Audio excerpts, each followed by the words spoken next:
Mr. Bowen, you can be seated at the witness table. Good afternoon and welcome to you. I know members have really missed being together, but we're going to begin our second panel.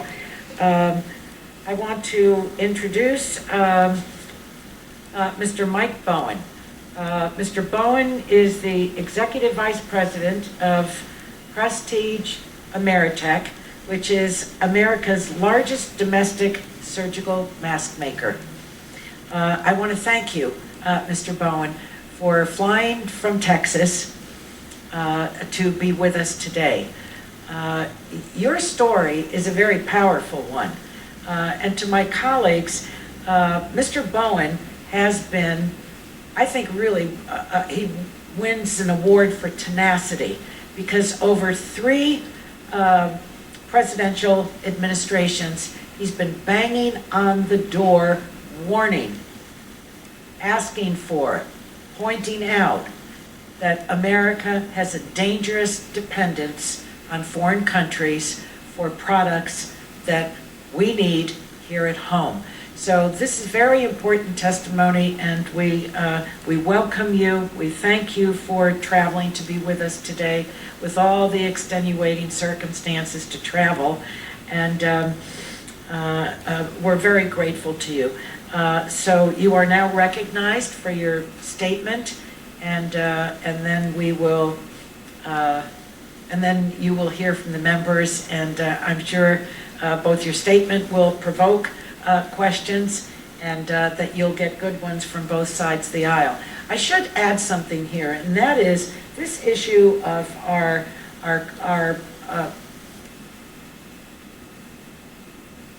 terrible dependence on foreign countries for not only our drugs, our nation's critical drug supply, but also all of the materials that we've been talking about, is an issue that's been, is shared. The concern is shared on both sides of the aisle. As I said previously today, I think it was this morning and not this afternoon, that we've had bipartisan legislation on it. But we want to hear from you. We want to hear your story. I think it's a very important one, and I know the members will as well. I want to invite, at this point, the ranking member to welcome our guest, because he is his constituent. So to Dr. Burgess. Always good to welcome a Texan to our committee. It's always a good day we have a Texan at the witness stand. We know we're going to hear the truth. I will say, I've been on this committee since 2005. In my second term on the committee, in the year that started 2007, then Chairman Dingell had a hearing on the amount of active pharmaceutical ingredient that we imported from other places, in particular China. Shortly after that, we had a problem with heparin contamination. We've had a number of hearings on this with lead-based toys, melamine in our pet food. And there's been a number of concerns about why we continue to use a supply chain when from time to time it's detrimental to us. So if there's any bright spot in this current crisis that we're in, it may be that finally, after 13 or 14 years, we seriously move to make stuff here, be our providers for ourselves, and quite frankly, America first really should mean something. But I welcome you here today, Mr. Bowen. We're anxious to hear what you have to say. I mean, made in America.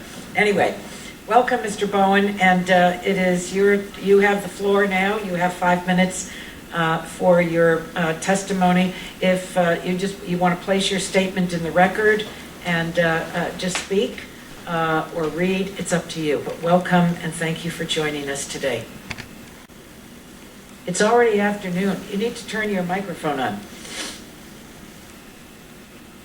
Good morning, Chairwoman ESHOOL and Ranking Member Burgess. Thank you for your invitation. It's my pleasure to testify. My name is Michael Bowen, and I am the Executive Vice President of Prestige AMERITECH of North Richland Hills, Texas. And I have been in the medical industry since 1986 and with Prestige Ameritech since 2006. Prestige Ameritech was founded by President and CEO Dan Reese in 2005. I'm going to give a brief overview of my interactions with BARDA and its directors, but first I'll give you some pertinent mask industry history.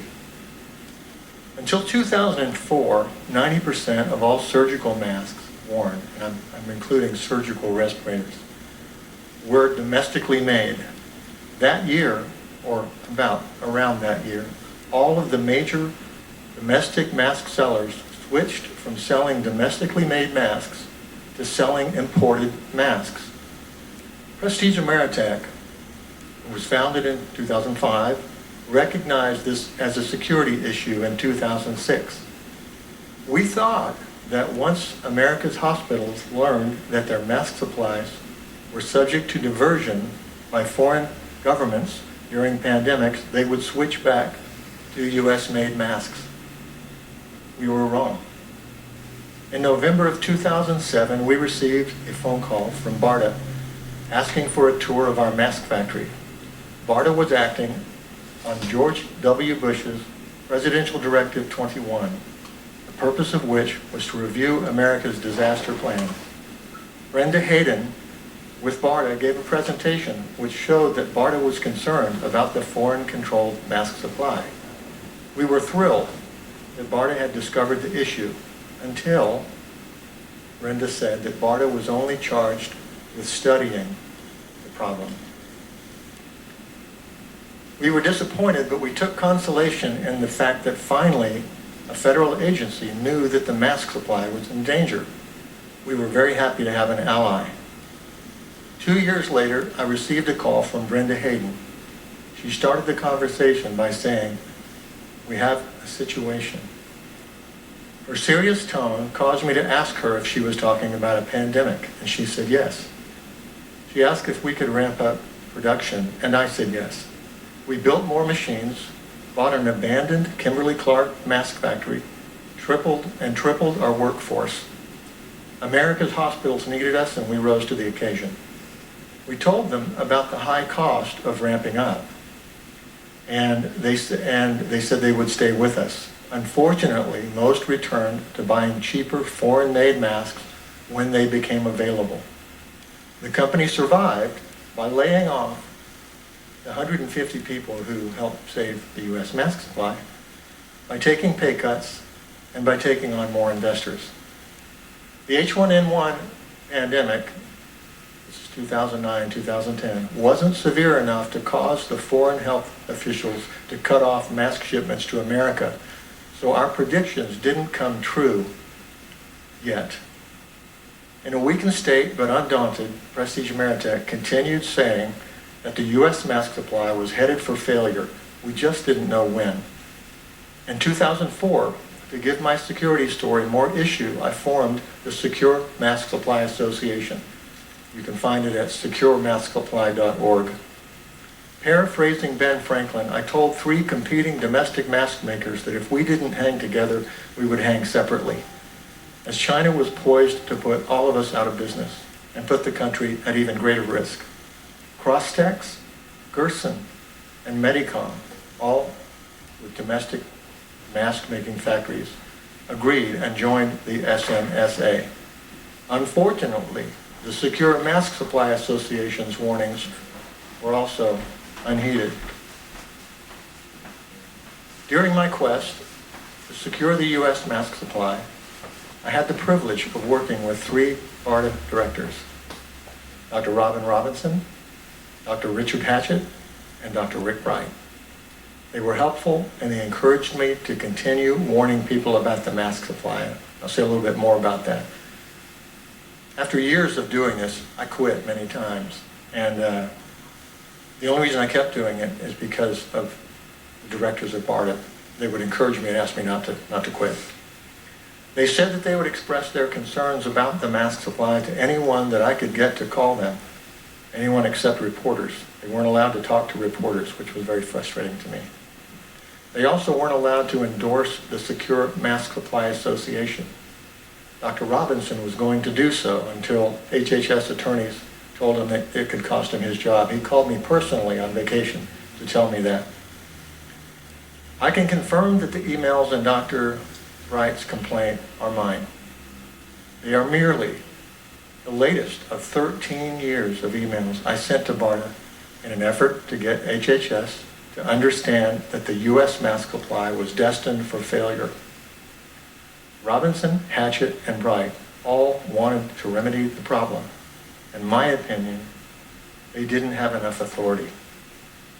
Their hearts were in the right places.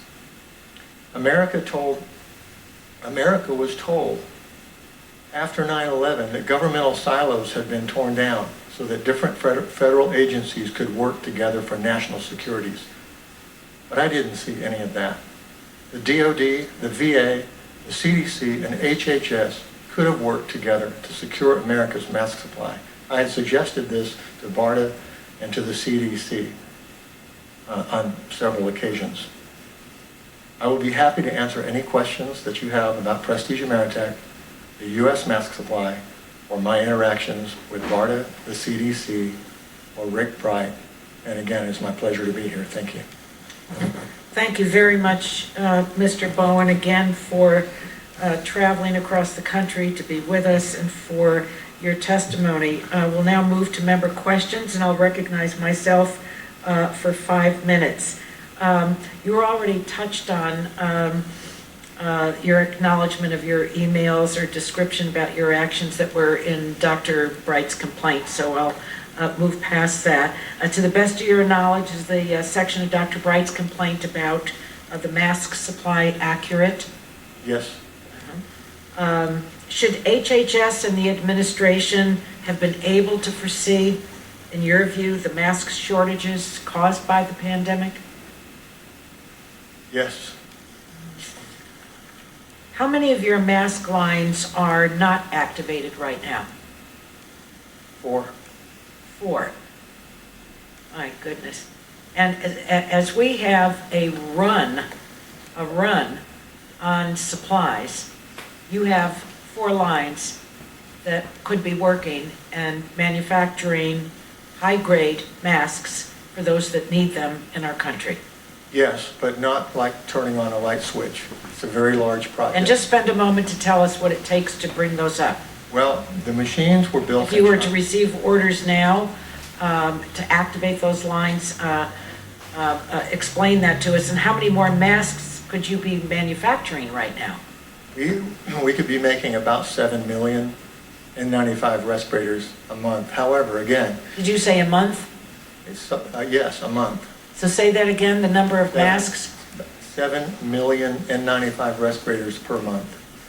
But again, it's not like turning on a switch. We didn't build these particular machines. They were from China, and we got them in an acquisition several years ago. So my email to Rick Bright, in that email I said, I think we're in trouble. We have these machines. It would be expensive and hard to get them going, but if this is going to be bad, that could happen. So that was my offer. Very often, especially for lawyers in courtrooms and elsewhere, when you're going to ask a question, they say you should know the answer. I think I know the answer to this question, but I want to hear your view on it.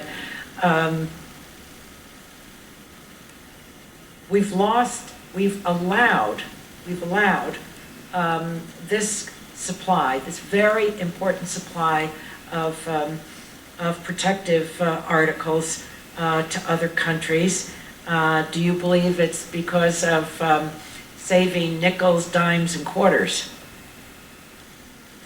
I call it chasing pennies to China. Mm-hmm. It's that insistence. And look what it has cost us. It's cost us lives. And it cost us lives. It's cost us lives.